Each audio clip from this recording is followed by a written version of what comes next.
अस्सलाम वालेकुम वरहमतुल्लाहि वबरकातुहू। उम्मीद करते हूँ कि आप सब खैर आफियत होंगे। असल में इस टाइम आप लोगों के सामने रूबरू होने का बुनियादी मकसद ये है कि बहुत सारे लोग कॉल करके मैसेज करके ये मालूम करना चाहते हैं कि अरबी ज़ुबान में हम कैसे दस्तरस हासिल करें। देखिए, असल में अरबी ज़ुबान की बात नहीं है, दुनिया की कोई भी ज़ुबान हो, ज़िंदा ज़ुबान हो, तो उसमें दस्तरस हासिल करने के लिए बुनियादी तौर से मैं दो बातें अर्ज़ करना चाहूँगा। ये सिर्फ अरबी ज़ुबान की बात नहीं है, बल्कि जितनी सारी ज़िंदा ज़ुबानें दुनिया में बोली जाती है, जितनी सारी ज़िंदा ज़ुबानें दुनिया में बोली जाती है, उन तमाम ज़ुबानों के सीखने के सिर्फ दो ही तरीके हैं जो मैं समझ सका हूँ अपनी ज़ात के हद तक। एक ये तरीका कि आप अहले ज़ुबान के बीच में रहें, उनके तर्ज़ तकल्लुम को समझें, उनके नुक्ते बयान को, उनके लबो लहजे को आप अख़ज़ करें और वो किस तरह उसको बोलते हैं, किस तरह वो अल्फाज का एक जुमला तैयार करते हैं, फिर उसको किस तरह अपनी तहरीर और तकरीर में बयान करते हैं। उनके लबो लहजे को समझने के लिए उनके दरमियान रह कर आप उस ज़ुबान को सीख सकते हैं। ये बुनियादी तौर पे एक आसान सा और बिल्कुल किसी ज़ुबान में मुकम्मल तौर होल्ड हासिल करने के लिए या उसके अंदर दस्तरस हासिल करने के लिए एक आसान सा और उम्दा सा और बहुत ही कारआमद तरीका है। लेकिन अगर आपके लिए मुमकिन नहीं है, अगर ये आपके लिए पॉसिबल नहीं है कि आप अहले ज़ुबान के बीच में रहें, उनके दरमियान आप टाइम अपना कुछ वक्त गुजारें, तो दूसरा तरीका ये है फिर आप अहले ज़ुबान की ज़ुबान को कसरत से पढ़ें, अहले ज़ुबान की ज़ुबान को कसरत से सुनें। क्योंकि आज इस मॉडर्न एरा में, इस जदीद दौर में कोई चीज़ मुश्किल नहीं है। ना ही ये मुश्किल है कि आप अहले ज़ुबान के बीच में रहें और ना ही ये मुश्किल है कि आप अहले ज़ुबान की ज़ुबान को कसरत से पढ़ें या सुनें। और आज इंटरनेट का ज़माना है, अखबारात उनकी उस ज़ुबान की जिस ज़ुबान में आप बोलना चाहते हैं, यानी कि इस टाइम हम अरबी ज़ुबान की बात करते हैं, अरबी ज़ुबान के बहुत सारे सुहफ़ और मजल्लात मौजूद हैं ऑनलाइन, उनको आप पढ़ें। यूट्यूब चैनल्स मौजूद हैं, टीवी मौजूद है, तो आप इस टाइम पे जो है बरह रास्त उनके नुक्ते बयान को समझ सकते हैं, सुन सकते हैं और फिर उस ज़ुबान को आप अख़ज़ कर सकते हैं कि ये इनका लबो लहजा क्या है। दो ही तरीके हैं, या तो इनके दरमियान आप रहें या फिर उनकी ज़ुबान को कसरत से पढ़ें, उनकी किताबों को पढ़ें, उनके अंदाज़े बयां और अंदाज़े तहरीर को आप समझें और फिर उसी चीज़ को आप अपनाने की भरपूर कोशिश करें। और इसके साथ साथ ये एक अहम बात है जो मतलब कि हमारे दोस्तों में, हमारे स्टूडेंट्स के अंदर, हमारे तलबा के अंदर ये चीज़ बड़ी मानिया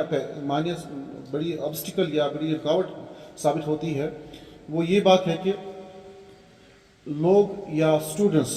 या अरबी ज़ुबान समझना या बोलना या सीखने वाले लोग जो है, वो अरबी ज़ुबान सीखने वाले लोग जो है, इस ज़ुबान के लिए जो है शर्म महसूस करते हैं। ये बहुत बड़ी ऑब्स्टिकल है, ये बहुत बड़ी रुकावट है इस ज़ुबान को सीखने के लिए। बल्कि जब आप कोई ज़ुबान बोलना चाहते हैं तो बुनियादी तौर पे ये आपको इरादा करना है कि मुझे इस ज़ुबान के सीखने के हवाले से बेशर्म बनना है। जब आप ज़ुबान सीखने के हवाले से बेशर्म बनेंगे, किसी शर्म को माने नहीं आने देंगे, किसी शर्म को आड़े नहीं आने देंगे, किसी शर्म को जो है आप उस ज़ुबान और अपने दरमियान हाइल नहीं होने देंगे, तो यकीन माने आप कि आप उस ज़ुबान के बेहतरीन मुतकल्लिम बन जाएंगे, आप उस ज़ुबान के बेहतरीन बोलने वाले बन जाएंगे। लेकिन जहाँ आपने मतलब कि शर्म को आड़े आने दिया, जहाँ आपने शर्म को जो है जगह दी इस ज़ुबान और अपने दरमियान आने की, तो याद रखें आप उस ज़ुबान को कतई नहीं सीख सकते हैं। बल्कि आप उस ज़बान को लिखते टाइम या बोलते टाइम कतई शर्म महसूस ना करें, बल्कि आप ऐसे बेशर्म बन जाए कि लोग कहें कि ये इस ज़बान का दीवाना है, इस ज़बान का जो है इस हद तक दीवाना हो चुका है कि हमारी हंसी, हमारी मजाक का इसमें कोई असर ही नहीं पड़ता है। और ऐसा ही होना चाहिए। जब आप कोई ज़बान बोलने जाएँ तो आप ये इरादा कर लें कि मैं इस ज़बान बोलूँगा, लोग जो है इस ज़बान को बोलते टाइम पे जो है मुझ पे हंसेंगे, आवाज़ें कसेंगे, मुझ पे उनकी आवाज़ें कसना या उनका मुझ पे हंसना कोई असर नहीं कर सकता है। लिहाजा आप इस ज़बान को जो है ये याद रखें सीखने के लिए। ये दो तीन तरीके जो मैंने बताया है फ़िलहाल, एक ये कि आप उस ज़बान के बोलने वालों के दरमियान एक अरसा गुजारें, और अगर ये मुमकिन ना हो फिर दूसरा तरीका ये है कि आप उस ज़बान के लिटरेचर को, उस ज़बान की किताबों को, उस ज़बान के लिखे हुए मटीरियल को आप खूब पढ़ें, इतना पढ़ें कि आपके सामने उस ज़बान में जब आप लिखने बैठे, उस ज़बान के अल्फाज आपके सामने रक्स करने लगे। इतना ज़बान का ज़ख़ीरा आपके पास मौजूद हो चुका हो अल्फाज का کہ آپ جب لکھنے بیٹھیں یا بولنے بیٹھیں، آپ تقریر یا تحریر میں جب بھی کسی زبان کو لانا چاہیں تو آپ کے سامنے اس زبان کے الفاظ کا ذخیرہ اتنا جمع ہو چکا ہو، وہ آپ سے کہے کہ آقا مجھے اپنی تحریر میں یا مجھے اپنی تقریر میں آپ استعمال کریں، اور آپ اس سے کہیں کہ